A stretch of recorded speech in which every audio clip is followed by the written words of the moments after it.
నమస్తే, welcome to power debate. నేను బ్రహ్మనాయుడు. మాజీ ముఖ్యమంత్రి వైకాపా అధినేత వైఎస్ జగన్ భద్రతా లోపంపై కేంద్ర హోంమంత్రికి ఫిర్యాదు చేశామన్నారు వైకాపా నేత వైవి సుబ్బారెడ్డి. వైఎస్ జగన్ పర్యటనకు కనీస భద్రత కూడా కూటమి ప్రభుత్వం కల్పించడం లేదన్నారు వైవి. రాష్ట్ర ప్రభుత్వం ఉద్దేశపూర్వకంగా భద్రత కల్పించడం లేదన్నారు వైకాపా నేతలు. ఇక జగన్ ప్రాణాలకు ముప్పు ఉందంటున్నారు వైసీపీ సీనియర్లు.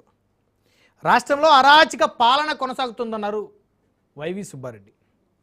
ఇక డిఎస్సి పేపర్ లీక్పై సిబిఐతో సమగ్ర దర్యాప్తు చేయాలని కేంద్రాన్ని కోరామన్నారు వైవి.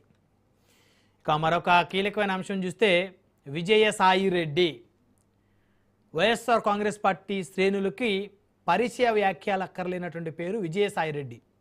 ఒకప్పుడు వైఎస్ జగన్కి అత్యంత సన్నిహితుడైన కుడి భుజంలో ఉన్న వ్యక్తి విజయసాయి రెడ్డి.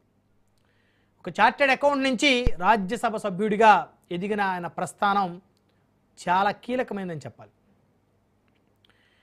వైకాపా అధినేత వైఎస్ జగన్తో జైలు జీవితాన్ని అనుభవించారు విజయసాయి రెడ్డి. అలాంటి అవినాభావ సంబంధాలు జగన్కి సాయిరెడ్డికి మధ్య ఉన్నాయి. 2019లో వైకాపా అధికారంలోకి రావటంలో కీలక పాత్ర పోషించారు సాయిరెడ్డి. అనేక మంది వైసీపీ నుంచి మరి తెలుగుదేశం నుంచి వైసీపీలో చేరిన వాళ్ళు కానీ, అదేవిధంగా కాంగ్రెస్ నుంచి నాడు వైసీపీలో చేరినటువంటి వాళ్ళు కూడా వాళ్ళందరినీ కూడా కీలకంగా వైసీపీ చేర్చడంలో మధ్యవర్తిత్వం వహించారు సాయిరెడ్డి. వైకాపా అధికారంలోకి వచ్చినాక ఒకనొక టైంలో నెంబర్ 2గా పిలువబడ్డారు ఆయన. కానీ ఏమైందో తెలియదు. కానీ 2024 ఎన్నికల ఫలితాల తర్వాత కూటమి 161 స్థానాలతోటి ప్రభుత్వాన్ని ఏర్పాటు చేయటం, వైకాపా 11 స్థానాలకి పడిపోవటం, వెంటనే కొద్ది రోజులకు విజయసాయిరెడ్డి వైకాపాకి రాజీనామా చేశారు. అయితే ఆయన ఇటీవల కాలంలో కొన్ని ప్రకటనలు చేశారు. తాను మళ్ళీ ప్రత్యక్ష రాజకీయాల్లోకి వస్తున్నానని. తొలుత తాను వ్యవసాయం చేస్తున్నారు, కానీ మళ్ళీ ప్రత్యక్ష రాజకీయాల్లోకి వస్తూ ఉన్నారు. మీడియా సంస్థను కూడా ఏర్పాటు చేయబోతున్నారని చెప్పేసి కూడా అనేక ప్రకటనలు చేశారు.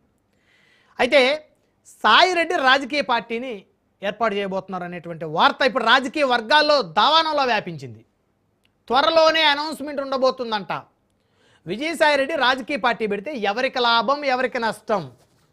వైఎస్ఆర్సీపీకి లాభమా, నష్టమా? రెడ్డి సామాజిక వర్గంలోని బలమైన నేతల్ని విజయసాయిరెడ్డి ఆకర్షించేటువంటి పరిస్థితులు ఉంటాయా? జగన్ని కాదని రెడ్డి సామాజిక వర్గానికి చెందినటువంటి కీలక నేతలు సాయిరెడ్డి వెంట నడుస్తారా? కొన్ని నియోజకవర్గాల్లో రెడ్ల ఆధిపత్యం ఉన్నటువంటి నియోజకవర్గాల్లో ఇతర సామాజిక వర్గాల వారికి వైకాపా టికెట్ ఇస్తే అక్కడ ఉన్నటువంటి రెడ్డి సామాజిక వర్గానికి చెందిన నాయకులు సాయిరెడ్డి వైపు చూస్తారు అనేటువంటిది రాజకీయ వర్గాల్లో నడుస్తున్నటువంటి చర్చ.